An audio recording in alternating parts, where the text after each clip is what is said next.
ప్రభువైన యేసుక్రీస్తు పరిశుద్ధ నామంలో నా తోటి సహోదరి సహోదరులందరూ కూడా నా హృదయపూర్వక వందనములు.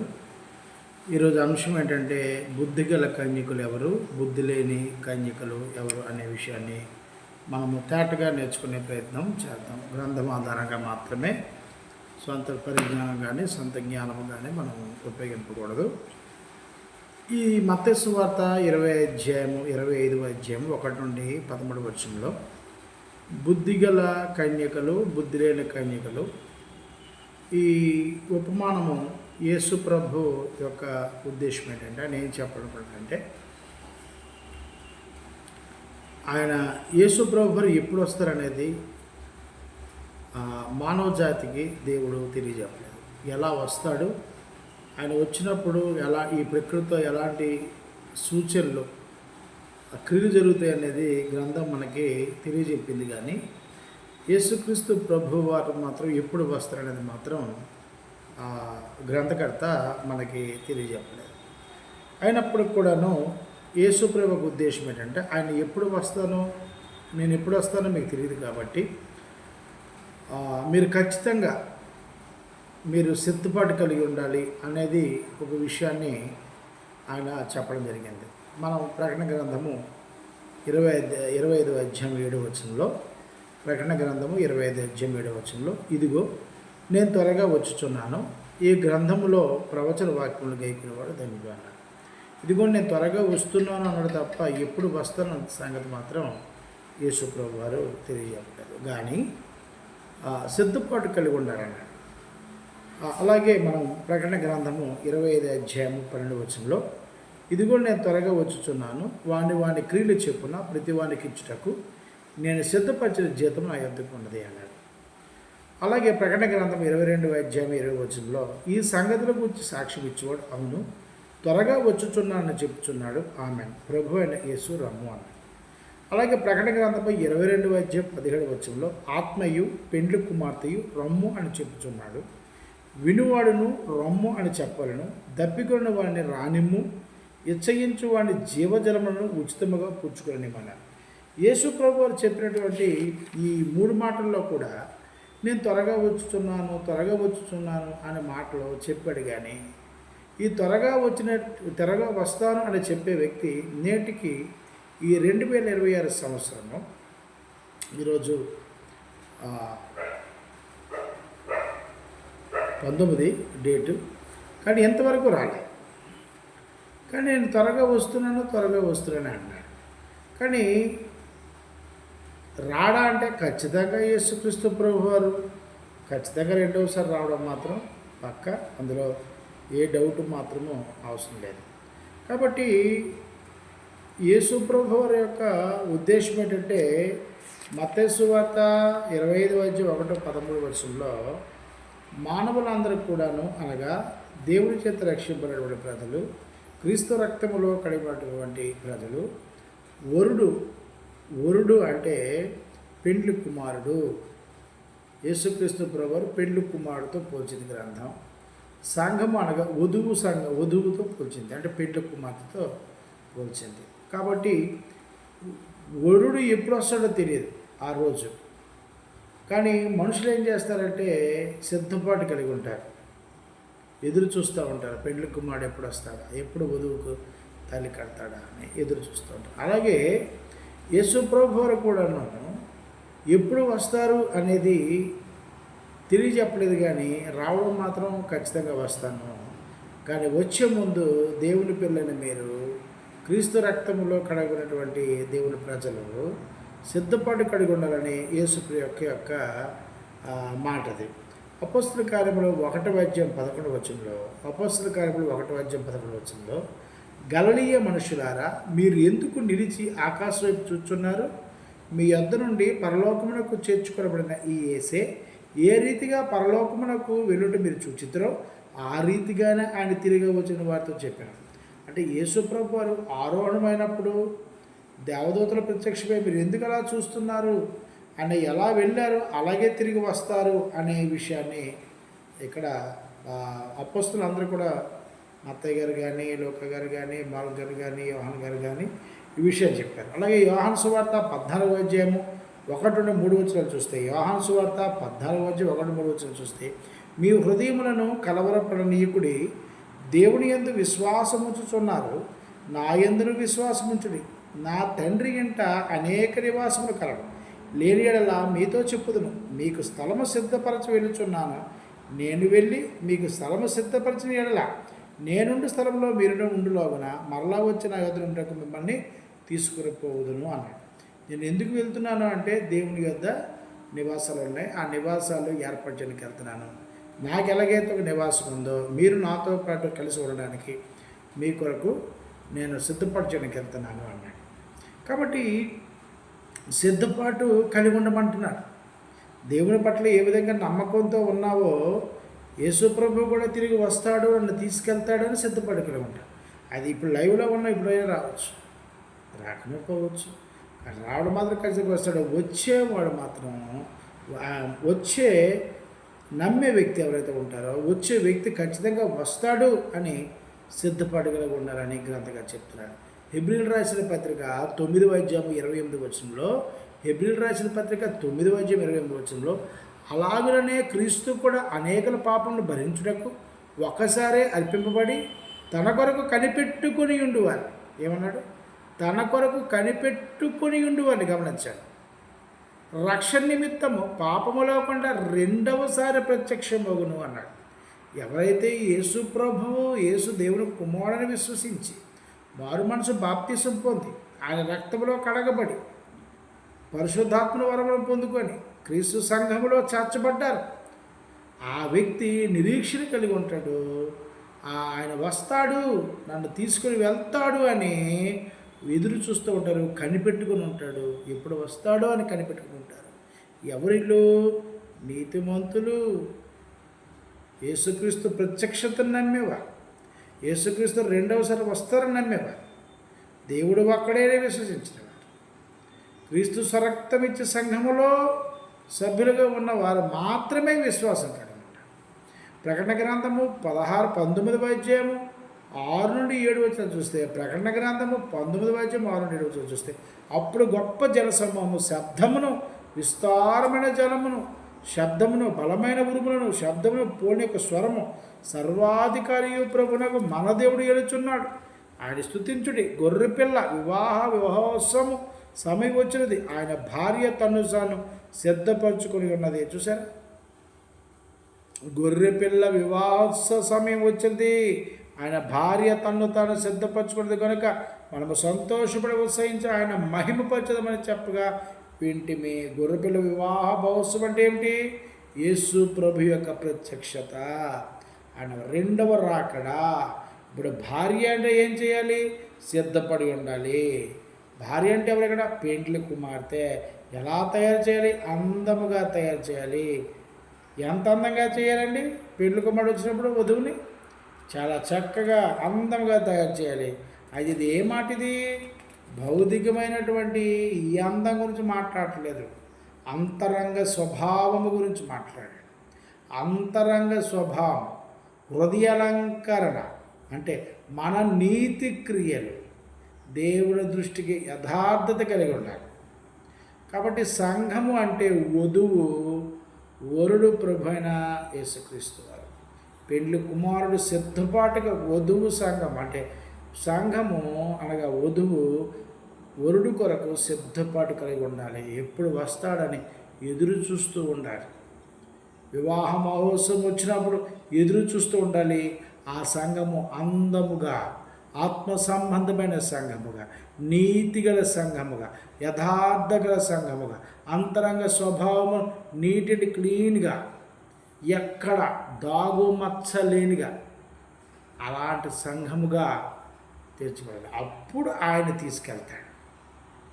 బుద్ధిగల కన్యకలు, బుద్ధి లేని కన్యకలు అంటే, బుద్ధిగల కన్యకలు అంటే వీళ్ళు, బుద్ధిగల లేని కన్యకలు ఎవరో కూడా మన గ్రంథం ఆధారంగా మనం చూద్దాం. ప్రకటన గ్రంథము 19:8 మరియు ఆమె ధరించుకున్నటకు ప్రకాశములను నిర్మలమనుమునైన సన్నపు నారబట్టలు ఆమె కీయబడిన, అవి పరిశుద్ధుల నీతి క్రియలు అన్నాడు. ఇక్కడ అలంకరణ అంటే మనము భౌతికమైన పెండ్లి కుమార్తెకి చక్కగా ముస్తాబు చేసి చక్కగా మేకప్ వేసి ఎంతవరకు జడల్లేసి బంగారము నడుముకు ఒక వడ్డానం పెట్టి పాపిడి బిళ్ళ పెట్టి ఇక్కడ ఒకటి ఇక్కడ చేపలు పెట్టి మంచి విలువైనటువంటి పట్టు చీర కట్టి ఆ ముసుగేసి అలా ఇది కాదు, ఈ అలంకరణ గురించి మాట్లాడలేదు ఇక్కడ. దీని గురించి మాట్లాడలేదు. అంతరంగ స్వభావం గురించి మాట్లాడాడు. పరిశుద్ధుల నీతికి గురించి మాట్లాడుతున్నాడు. యేసు ప్రభు పెండ్లి కుమారుడు చూడు వధువు సంఘం. అందులో పురుషులు ఉంటారు, స్త్రీలు ఉంటారు, వృద్ధులు ఉంటారు, యవనస్తులు ఉంటారు, వివాహితులు ఉంటారు, వివాహం కాని వారు ఉంటారు. వీళ్ళందరూ కూడా వధువే. వీరు ఎలా ఉండాలి? యేసు ప్రభు వచ్చినప్పుడు నీతి క్రియలు చేయవారు ఉండాలి. ఈరోజు చాలామంది నీతి క్రియలు చేయడానికి ఇష్టపడరు. దేవుని పరిచయం చేయడానికి డబ్బులు ఇవ్వరు. దేవుని సువార్తగా చేయడానికి డబ్బులు ఇవ్వరు. ఈ కాకి ఎంగిలి చేయకూడదు రొప్పరం. ఏమంటే మేము దేవుని సంఘం అండి, ఇదిగో మాకు దేవుడు అంటే ప్రయత్న ప్రేమ అంటే. వీరు బుద్ధి గల కన్యకలు కాదు, బుద్ధి లేని కన్యకలు. ఈరోజు చాలామంది ఉద్యోగస్తులను చూశాను. అందులో నా ఆత్మీయ మిత్రుడు ఒకడు ఉన్నాడు. ఆయన కలిగి లేమి దాంట్లో కూడా ఆయన ఆ సహోదరులకి సపోర్ట్ చేస్తాడు. అయ్యో నా దేవుడు నాకు ఉద్యోగాన్ని ఇచ్చాడు కాబట్టి నా వంతులో నా దేవుని పనికి నేను చెయ్యాలని చేయకపోయాలని అనేక మందికి ఆయన సహోదరులకు ఆయన సహకరిస్తూ ఉన్నాడు. అక్కడిక్కడ డోకులు పడి బెదరు ఒక ఆయన చూశాను, ఎలీషా గారు అని. ఆయన కూడా హ్యాండిక్యాప్టెడ్, బట్ ఆయన కూడాను ఇదిగో నేను పరిశుద్ధుని కనుక నా దేవుడు చెప్పిన నేను నీతి క్రియలు చేయాలి అని ఆయన నీతి క్రియలు చేస్తూ ఉన్నాడు. అలాంటి వారు దేవుని వధువు సంఘం. అనాథులను, అభాగ్యులను, విధవరాండ్రను, ఆ నపంసుకులను, అలాగే పుట్టిగుడ్డు వారిని, అవయవ లోపాలు ఉన్న వారిని హక్కుని చేర్చుకొని వారికి ఆతిథ్యం ఇచ్చి సన్మానించి వాళ్ళని ప్రేమించి వారికి వాక్యాన్ని ప్రకటించి అలాంటి వారు నీతి క్రియలు, అలాంటి వారు సత్క్రియలు, అలాంటి వారు అంతరంగ స్వభావము స్వచ్ఛమైన అది దేవుని యొక్క స్వభావములకు మాదిరిగా ఉంది కనుక అది సంఘము. వాక్యానుసారంగా జీవించే సంఘం, దేవుని మాట ప్రకారము జీవించే సంఘం, వారు బుద్ధిగల సంఘము. వారి దీపాలు ఏం చేస్తారంటే దీపాలు పట్టుకెళ్ళినప్పుడు నూనె కూడా కొంచెము తీసుకెళ్తారు. మనం కొంచెం మాటలు ఇంకా కొంచెం నేర్చుకుందాము. ఇప్పుడు ఇక్కడ మన మత్తయి సువార్త 20:11-13 చూస్తే బుద్ధిగల కన్యకలు 5 మంది ఉన్నారు, బుద్ధి లేని కన్యకలు ఒక 5 మంది ఉన్నారు. బుద్ధిగల కన్యకలు ఏం చేశారు? డ్యూటీలో పట్టుకున్నారు, దీపాలు పట్టుకున్నారు. దాంతోపాటు కొంత నూనె కూడాను భద్రం చేశారు. వరుడు వచ్చిన టైంకి వరుడు అంటే పెండ్లి కుమారుడు వచ్చిన టైంకి ఈ లాంతరం ఆగిపోతూ ఉంది. వెంటనే నూనె పోసి సిద్ధపాటు అయిపోయారు. కానీ బుద్ధి లేని కన్యకలు ఏం చేశారంటే నూనె తెచ్చుకోలేదు, అవి ఆరిపోయినాయి. అప్పుడు వీళ్ళకి అడుగుతున్నారు, బుద్ధిగల కన్యకలకి ఏమన్నారంటే మాకు నూనె ఇవ్వండి. ఈ నూనె మీకు ఇస్తే మీకు చాలదు, మాకు చాలదు, మీరు వెళ్ళి బయట కొనుక్కొని రండి అన్నప్పుడు వాళ్ళ ఇల్లు వచ్చినప్పటికల్లా పెండ్లి కుమారుడు వచ్చాడు. బుద్ధిగల కన్యకులు దేవుడిని పట్టుకొని దీపాలు పట్టుకొని సిద్ధంగా ఉన్నారు. రండి లోపలికి అని తలుపేసేసాడు. తలుపేసిన తర్వాత బుద్ధి లేని కన్యకులు వచ్చారు. అయ్యా తలుపు తీయనంటే మీరు ఎవరో నాకు తెలియదు, బయటకు పోండి అన్నాడు. కాబట్టి ఎవరు ఈ బుద్ధిగల కన్యకులు అంటే నీతి క్రియలు చేసిన వారు, దేవుని నీతి రాజ్యాన్ని ప్రకటించడానికి తమ జీవితంలో కష్టాజీతాన్ని ఖర్చు పెట్టేవారు, దాన ధర్మాలు చేసేవారు, సత్క్రియలు చేసేవారు, సంఘము కొరకు ప్రాకులాడేవారు, సంఘాన్ని విస్తరణ కార్యక్రమంలో తోడుండేవారు, దేవుని వాక్యములకు లోబడినవారు, అంతరంగ స్వభావంలో దేవుని మాట చేత శుద్ధీకరించుకునేవారు. వీరు క్రీస్తు స్వరక్తం ఇచ్చినటువంటి సంపాదించిన సంఘములో ఉన్నవారు కనుక వీరు బుద్ధిగల కన్యకలు. కాబట్టి ఈ లోకంలో అనేకమైన సంఘాలు ఉన్నాయి. ఒకటి కాదు, ఎన్నో బాప్తీ సంఘం అని, లోదల సంఘం అని, పెంతుకోస్తు సంఘం అని, హెబ్రోన్ సంఘం అని, శృంగారం దేవాలయం అని, ఒకటి కాదు చాలా సంఘాలు ఉన్నాయి. ఆ సంఘానికి యేసు ప్రభు కట్టిన సంఘానికి సంబంధమే లేదు. ఆ సంఘాలన్నీ కూడాను బుద్ధి లేని కన్యక గల సంఘాలు. బుద్ధిగా గల కన్యక సంఘాలు ఏంటంటే యేసుక్రీస్తు యొక్క బోధనను విశ్వసించి అపోస్తుల బోధను పాటించి క్రీస్తు స్వరక్తమిచ్చిన సంఘంలో మాత్రమే ఉండి ఆ శిరస్సును హత్తుకున్నవాడు, ఆ సంఘంలో సభ్యత్వం ఉన్నవాడు దేవుని మాటను తూచా తప్పకుండా ఆచరించి ఆపాదించి గ్రహించి దాని ప్రకారం జీవించి తన జీవితాన్ని బాగు చేసుకొని మనుషులకు మాదిరికరంగా ఉండి సత్క్రియలు చేస్తూ అంతరంగ స్వభావాన్ని శుద్ధీకరణ చేస్తూ ముందు కొనసాగువాడు మాత్రమే బుద్ధి గల కన్యకుడు తప్ప బుద్ధి లేని కన్యకలు అంటే ఎవరో కాదు, దేవుడు చెప్పనిది, అపోస్తులు ప్రకటించనిది, ప్రవక్తలు రాయని సంఘాలు బుద్ధి లేని కన్యక సంఘాలు. వాటికి దీనికి సంబంధమే లేదు అని సంగతి మార్చుకోవాలి. వారు అన్నటికి వారు బ్రతుకులు మార్చుకోరు, జీవితాలు మార్చుకోరు, ఎంగిలి చేతి కాకి కూడా రప్పరు. దేవుని చిత్తాన్ని కానీ దేవుని ధనాన్ని దేవుని చిత్తాన్ని వారు నెరవేర్చేవారు కాదు, దేవునికి ధనాన్ని ఇచ్చేవారు కాదు, అక్కడికెళ్ళి వారికి సహాయం చేయవారు కాదు. ఈ బుద్ధి లేని వారు, బుద్ధున్న వారు ఎక్కడున్నా ఒకేలాగా ఒకే మాదిరిగా ఆలోచించి తమ బతుకుల జీవితాలు క్రీస్తు స్వారూప్యంలోకి మలుచుకుంటారు. మత్తయి సువార్త 25వ అధ్యాయము 11-12 వచనాలు చూస్తే, మత్తయి సువార్త 25వ అధ్యాయం 11-12 వచనాలు, అంతటా తలుపు వేయబడును. ఆ తరువాత తక్కిన కన్యకలు వచ్చి, అయ్యా అయ్యా మాకు తలుపు తీయమని అడుగుగా అతడు, మిమ్మల్ని ఎరుగులని మీతో చెప్పుచున్నాను, వీళ్ళెవరు కాదు. మత్తయి సువార్త 25వ అధ్యాయం 5వ వచనంలో, పెండ్లి కుమారుడు ఆలస్యం చేయగా వారందరూ కునికి నిద్రించుండరి. అర్ధరాత్రి వేళ ఇదిగో పెండ్లి కుమారుడు అతను ఎదుర్కొని రండి అని కేక వినబడిన. కేక వేస్తుంది ఎవరు అంటే, అయ్యా మారు మనసు పొందండి, బాప్తీసం పొందండి, యేసు ప్రభువుని నమ్మండి, మీ పాపాలు యేసుక్రీస్తు కడుక్కోండి, క్రీస్తు సంఘంలో చేర్చబడండి, క్రీస్తు ప్రభువుగా మీ బ్రతుకులు మార్చుకోండి, పరలోకం వెళ్తారని చెప్తే సువార్తగా లోబడిన వారు కూడాను బుద్ధి లేని కన్యక జాబితాలోకి వస్తారు. దేవుని వాక్యానికి చెప్తున్నా కూడా అంతరంగ చెవులతో వింటారు తప్ప హృదయాన్ని గ్రహించుకోరు. మనస్సుని దేవుని మాట వైపు తిప్పుకునే వారంతా కూడాను బుద్ధి లేని కన్యకలు. కాబట్టి ఈ దివిటీలు అంటే దేవుని యొక్క వాక్యం. దివిటీలు అంటే ఏంటి? దేవుని యొక్క వాక్యము. కీర్తన గ్రంథము 109వ అధ్యాయము 105 వచనంలో, కీర్తన గ్రంథము 109వ అధ్యాయం 105 వచనంలో, నీ వాక్యము నా పాదములకు దీపమును నా త్రోవకు వెలుగై ఉన్నది అన్నాడు. దివిటీలు అంటే ఏమిటో కాదండి, దేవుని గ్రంథంలో రాయబడినటువంటి దేవుని వాక్యం అండి. అది చేతిలో ఉండాలి, నోటిలో ఉండాలి, మన హృదయంలో ఉండాలి, మన ఆలోచనలో ఉండాలి. ఆ ఆలోచనలో కాకుండా ఆచరణలో పెట్టాలి. కాబట్టి దివిటీల్లో ఉండాలి, నూనె ఉండాలి. ఆ నూనె ఎవరో కాదు, పరిశుద్ధాత్మ. ఇక్కడ దివిటీలు అంటే దేవుని వాక్యము, నూనె ఎవరంటే పరిశుద్ధాత్మ. దేవుడి పదాలని అలంకరణగా దీన్ని ఉపయోగించి మనకి చెప్పడం జరిగింది. పెళ్లి కుమారుడు వచ్చాడు, మనం వెళ్ళిపోతాము, తలుపు వేసేస్తుంటే అర్థం ఏంటంటే కేవలము నామకరమైన క్రైస్తవులుగా ఉండకుండా క్రీస్తు బోధన అనుసరించి బుద్ధిగా బ్రతుకుతూ తమ జీవితాలను మలుచుకున్న వారు మాత్రమే దేవుని రాజ్యంలోకి ప్రవేశిస్తారు.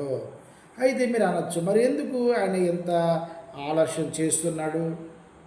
మరి వాక్యములో స్థిరపడిన వారు చాలామంది ఉన్నారు, నీతి క్రియలు చేయవారు చాలామంది ఉన్నారు, సత్క్రియలు చేయని వారు ఎలా ఉన్నారు, అపోస్తల బోధన ఆచరించేవారు ఉన్నారు.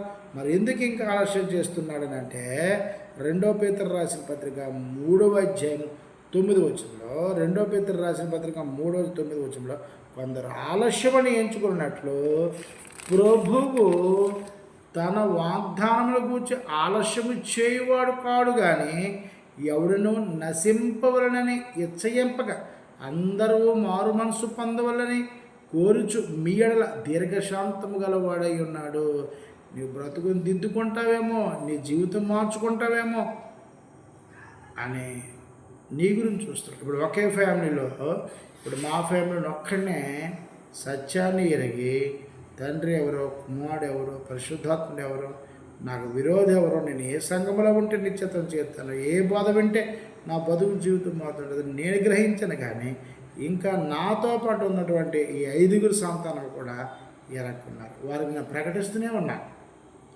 కానీ ప్రకటిస్తున్నప్పుడు దాన్ని అంగీకరించుకున్నారు. కానీ అది నాకు తెలుసు, వారు అంగీకరించగా దేవుడికి తెలుసు ఏమో వారు వాడతారేమని దేవుడు వారికి అవకాశం ఇస్తామన్నాడు. అందుకు ఆలస్యం చేస్తాడు, ఎందుకంటే దేవుడికి దీర్ఘశాంతము గలవాడు.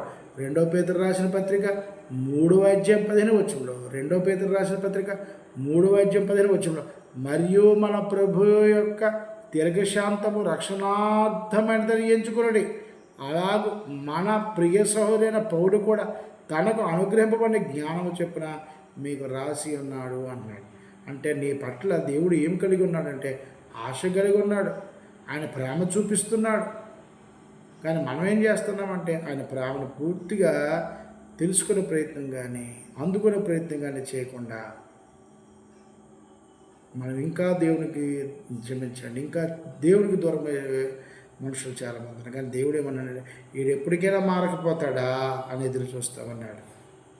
అందుకే దేవుడు ఆ వ్యక్తి మీద ప్రేమ చూపిస్తున్నాడు. వీడు మారడా, తిరిగి నా యొద్దకు రాడా, వీడి జీవితం సరి చేసుకోడా, వీడి జీవితం బాగు చేసుకోడా, అపవాదిని ఎదిరించడా.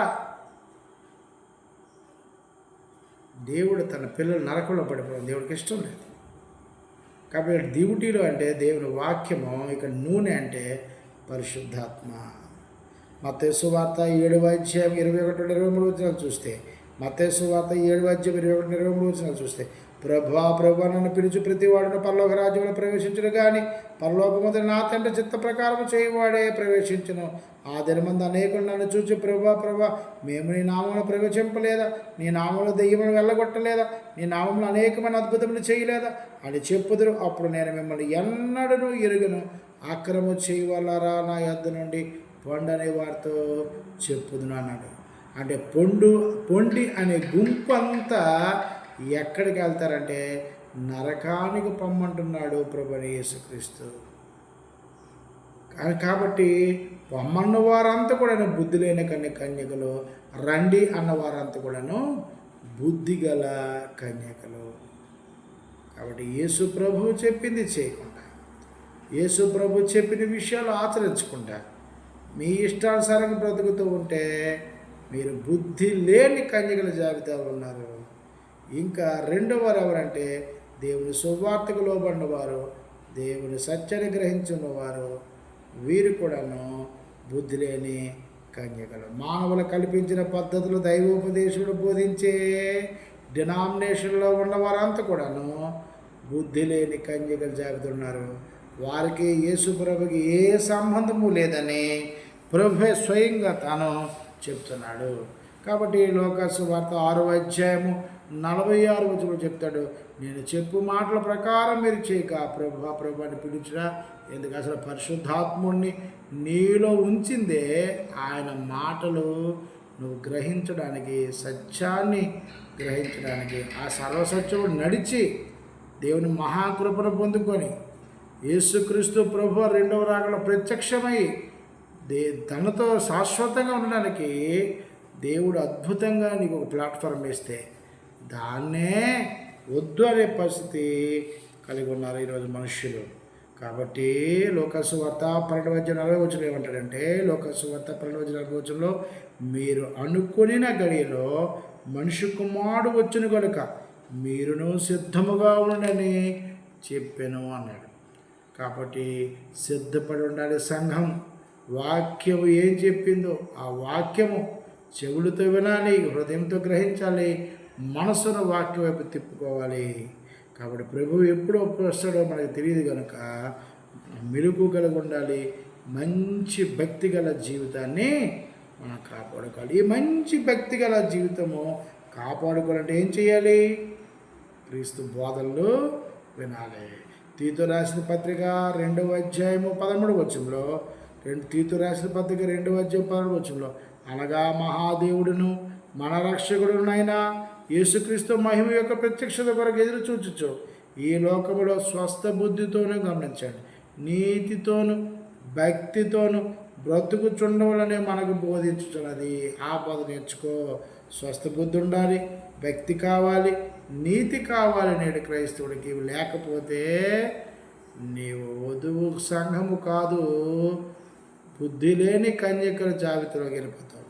2 పేతురు రాసిన పత్రిక 3:11-12 2 పేతురు రాసిన పత్రిక 3:11 11-12 వచనంలో ఇవన్నీ ఇట్లు లయమైపోవునని కనుక ఆకాశం రవులు కూడా లయమైపోవునట్టు పంచిపోతున్న మహావేంద్రమతో కరిగిపోవునట్టు దేవుని దినపు రాకడ వరకు కనిపెట్టచ్చు, దాన్ని ఆశతో అపేక్షించచ్చు. మీరు పరిశుద్ధమైన ప్రవర్తనతోనూ భక్తితోనూ ఎంతో జాగ్రత్త గల వారై ఉండవలను అన్నాడు. అంటే దేవుడు రాకడ కొరకు కనిపెట్టాలి, ఎదురు చూడాలి. బుద్ధిగల కన్యకలంటే పరిశుద్ధత భక్తితో జాగ్రత్తగా ఉండాలని గ్రంథం మనకి సెలవిస్తూ ఉంది. కాబట్టి ఎఫెసీయులకు రాసిన పత్రిక 1:12 మీరును సత్యవాక్యం అనగా మీ రక్షణ సువార్త విని క్రీస్తునందు విశ్వాసం ఉంచి వాగ్దానము చేయబడిన ఆత్మచేత ముద్రింపబడితిరి అన్నాడు. పరిశుద్ధాత్ముడు ఎవరిలో ఉండడో దేవుని రాజ్యానికి వెళ్ళే పరిస్థితి లేదు. యేసుప్రభు రెండోసారి ప్రత్యక్షమైనప్పుడు ఆయన ఆ వ్యక్తిని తీసుకెళ్ళే పరిస్థితి కూడా లేదు. అపోస్తలుల కార్యములు 2:38 నువ్వు ముందే చెప్పాడు, దివిటీలు అంటే దేవుని వాక్యము, నూనె అంటే పరిశుద్ధాత్ముడు నీలో లేకపోతే నిత్యత్వానికి చేరుకునే అవకాశమే లేదు. యేసు ప్రభు రెండవ రాకడలో నేను అంగీకరించే పరిస్థితి లేదు. అపోస్తలుల కార్యం 2:38 పేతురు మీరు మారు మనసు పొంది పాప క్షమాపణ నిమిత్తం ప్రతివాడు యేసుక్రీస్తు నామమున బాప్తిసం పొందిరి, అప్పుడు మీరు పరిశుద్ధాత్మ అను వరము పొందుదురు అన్నాడు.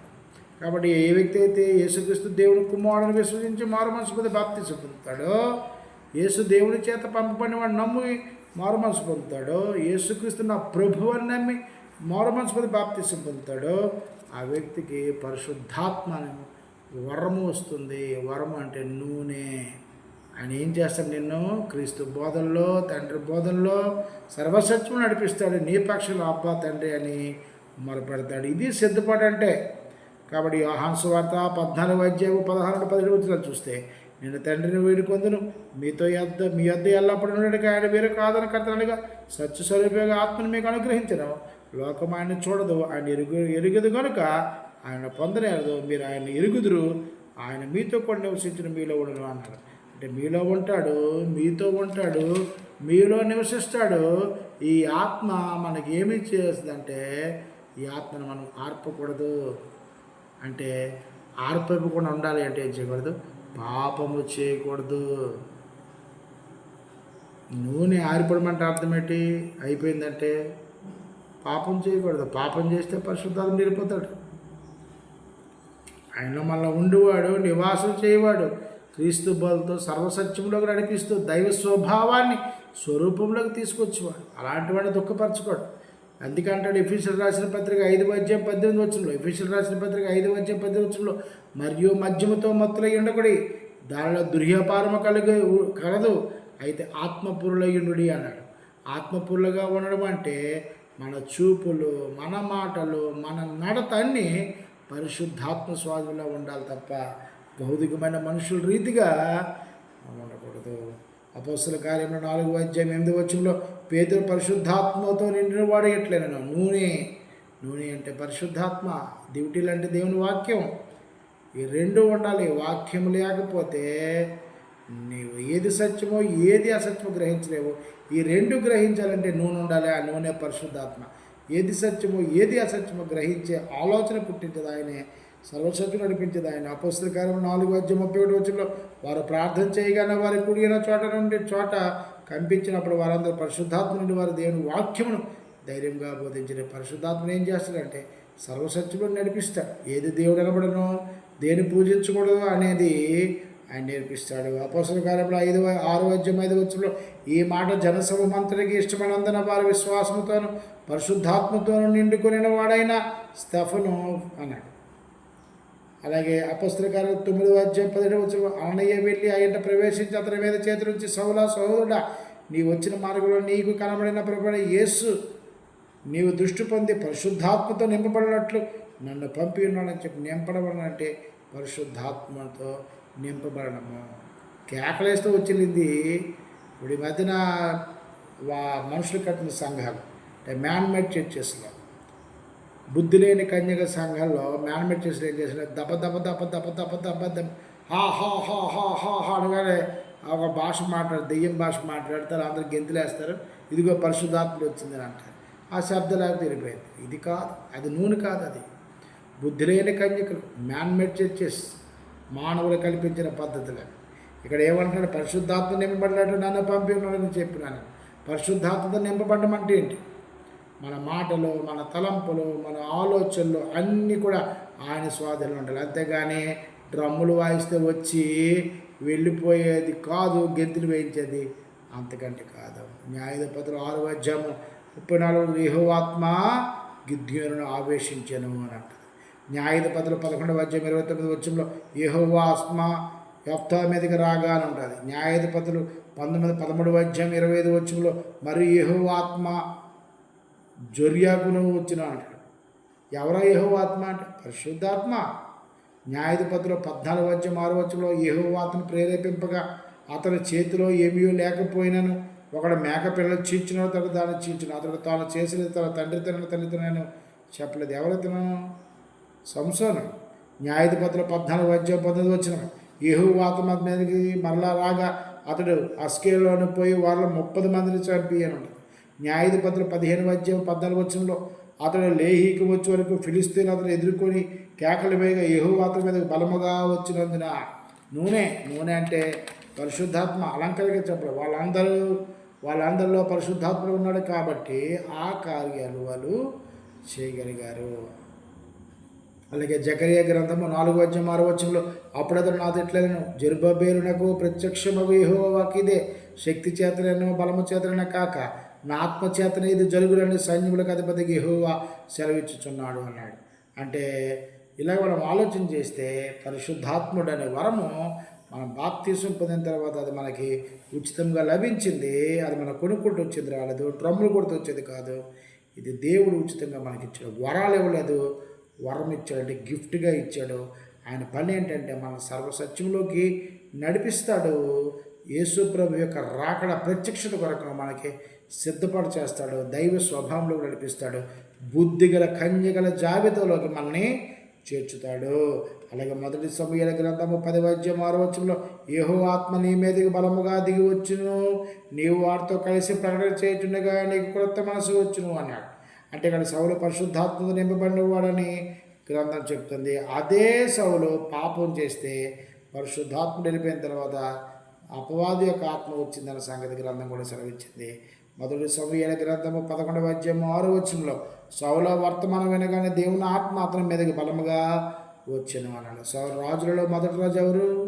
సౌలు. పరిశుద్ధాత్మ పూర్ణుడై తన బుద్ధిహీనత వలన పరిశుద్ధాత్మను పోగొట్టుకున్నాడు. తను చేసిన పాపిష్టి పనుల వలన పరిశుద్ధాత్మ దూరం పంచుకున్నాడు. 1 సమూయేలు గ్రంథము 16వ అధ్యాయం 14వ వచనంలో యెహోవాత్మ సౌలును విడిచిపోయి యెహోవా యొద్ద నుండి దురాత్మ ఒకటి వచ్చింది అతన్ని ప్రేరేపింపగా అన్నాడు. అంటే పరిశుద్ధాత్మను విడిచిపోయింది. మనలో కూడా పరిశుద్ధాత్ముని మనం కూర్చోబెట్టాలి తప్ప ఇంకొకరిని కూర్చోబెట్టకూడదు. పరిశుద్ధాత్మను మనలో ఉండాలి అని విడిచిపోకూడదు అని దేవుడికి నిరంతరం మనం ప్రార్థన చేయవరమై ఉండాలి. ఎందుకంటే బుద్ధిగల కన్యకల జాబితాలకు తీసుకెళ్లేది ఆయనే. కాబట్టి ఆయన మనం కాపాడుకోవడం కాదు, ఆయన మన కాపాడాలన్నా, ఆయన మన సంరక్షించాలన్నా, క్రీస్తు స్వారూప్యంలోకి నడిపించాలన్నా, క్రీస్తు యొక్క బోధలో సర్వసత్వం నడిపించాలన్నా సరే పరిశుద్ధాత్మ మనకు అవసరం. మన ఆలోచనలు, మన తలంపులన్నీ కూడా పరిశుద్ధాత్మ యొక్క ఆధీనంలో ఉండి అలాగా అపోస్తలులు బతికారు. 1 సమూయేలు గ్రంథము 16వ అధ్యాయం 11వ వచనంలో సమూయేలు తైలపు కొమ్మును తీసి వాడి సహోదరి ఎదుట వారిని అభిషేకం చేసిన నాట నుండి యెహోవాత్మ దావీదు మీద బలముగా వచ్చారు. తర్వాత సమూయేలు లేచి రామాకు వెళ్ళిపోయాను. ఇలాగ మనం చూసుకుంటూ పోతే అలాగే ఎన్నోసార్లు పరిశుద్ధాత్ముడు దేవుడు ఏర్పరచుకున్నటువంటి మనుషుల మీదకి వచ్చింది. వారు పాపం చేసినప్పుడు పరిశుద్ధాత్ముడు వచ్చింది అని చెప్పింది. క్షమించండి, పరిశుద్ధాత్ముడు వచ్చాడు, తిరిగి వారు పాపం చేసినప్పుడు వారు తిరిగి వెళ్ళిపోయాడు. అలా దావీదు కూడా పాపం చేసినప్పుడు దేవునికి ఏం ప్రార్థన చేశాడంటే కీర్తన గ్రంథము 51వ అధ్యాయం 11వ వచనంలో, కీర్తన గ్రంథము 51వ అధ్యాయం 11వ వచనంలో నీ సన్నిధిలో నుండి నన్ను త్రోసివేయకము, నీ పరిశుద్ధాత్మను నా యొద్ద నుండి తీసివేయకము. అంటే నాలో ఉన్న నూనె అంటే పరిశుద్ధాత్మను ఆర్పేవద్దు. నువ్వు నన్ను విడిచెట్టు పరిశుద్ధాత్మను వెళ్ళిపోతే దేవునికి నీకున్న సంబంధాలు పూర్తిగా తెగిపోతాయి. దేవుడిని నేను అంగీకరించే పరిస్థితి లేదు. నువ్వు లోక సంబంధం వైపు లోక సంబంధంగా ఆలోచిస్తున్నావు, లోక సంబంధం చెంతంత బ్రతుకుతున్నావు. మనుషులు ఎలాగైతే బ్రతుకుతున్నారు అలాగే ఆలోచిస్తున్నావు. దైవికమైన ఆలోచన కాబట్టి ఆయన విడిపోతాడు. కాబట్టి దేవుడు నీ సన్నిధిలో నుండి తోసివేయొద్దు అని రిక్వెస్ట్ చేస్తున్నాడు పౌలు గారు. ప్రియమైన వాళ్ళారా, పరిశుద్ధాత్ముడు మనలో ఉన్నాడా? మనతో ఉన్నాడా? మనలో లేకపోతే నూనె లేకపోతే ప్రభా నువ్వు ఎన్నిసార్లు కేకలెట్టినా, ఎన్నిసార్లు పిలిచినా, ఎంత ప్రార్థన చేసినా దేవుడు అంటాడు, మీరెవరో నాకు తెలియదు, అక్రమ చేయవాళ్ళ ఎదురు నుండి తొలగిపోండి. కాబట్టి ప్రభు ఎప్పుడు వస్తాడో తెలియదు, కానీ ప్రభు వచ్చినప్పుడు సిద్ధపడిగా ఉండాలి. ఎలాంటి సిద్ధపడిగా అంటే ఆయన చెప్పిన దేవుడు యేసు ప్రభుతో చెప్పినటువంటి బోధ, పరిశుద్ధాత్మను దుఃఖపరచకుండా సర్వసత్యంలో నడిపించే బోధ, ఈ రెండు మనలో ఉండేటప్పుడు బుద్ధిగల కన్యకల జాబితాలోకి వెళ్తాము, సిద్ధపడి ఉంటాము, నిరీక్షణ కలిగి ఉంటాము. యేసు ప్రభు రెండవ రాకడ ప్రత్యక్షమైనప్పుడు ఖచ్చితంగా ఆయన మనల్ని తీసుకెళ్తాడు. కాబట్టి ఈ విషయాలన్నీ కూడా మరొకసారి మీరు గ్రంథమాధారంగా ఈ వీడియోని చూడండి. ఇంకా మరిన్ని విషయాలు మీకేమైనా తెలిస్తే దాన్ని రాసుకోండి, తప్పేం లేదు. కాబట్టి ప్రభువు నచ్చే విధంగా మనం బ్రతకాలి. అప్పుడు ఆయన మనతో వివాహం చేసుకుంటాడు, నిబంధన చేసుకుంటాడు, లేకపోతే మాత్రం విడిచిపెట్టేస్తాడు. కాబట్టి మనం నకిలీ క్రైస్తవులుగా బ్రతకొద్దు, నిజమైన క్రైస్తవులు బతుకుతాం, జీవిద్దాం. దేవుని మహింకరంగా, దేవుని బాధ్యకరంగా బతుకుదాం. మీ అందరికి కూడా ప్రభు పెట్టి వందనాలు. ఈ వీడియోని ఇచ్చితే లైక్ చేయండి, షేర్ చేయండి, కామెంట్ చేయండి. వన్ గాడ్ వన్ వే ఛానల్ని సబ్స్క్రైబ్ చేసుకోండి. మరిన్ని విషయాలు మీకు అప్డేట్ చేయబడతాయి. మీ అందరికి కూడా ప్రభు యేసుక్రీస్తు శుభాలు వందనాలు.